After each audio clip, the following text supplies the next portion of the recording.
Hi everyone, in front of me I've got Motorola Edge 40 Neo, and let me share with you how to show battery percentage on the status bar in this device.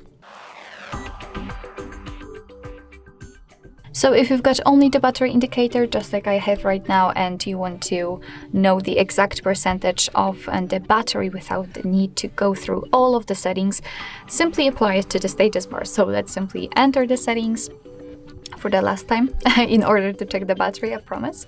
And in the settings, we have to find a section which is right here. We've got the battery, so let's tap on it.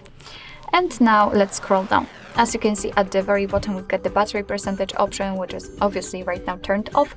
So simply tap on this switcher, and as you can see, the exact percentage of the usage of the battery will be displayed next to the battery icon. Alright, so that will be all. Thank you so much for watching. I hope that this video was helpful, and if it was, please hit the subscribe button and leave the thumbs up.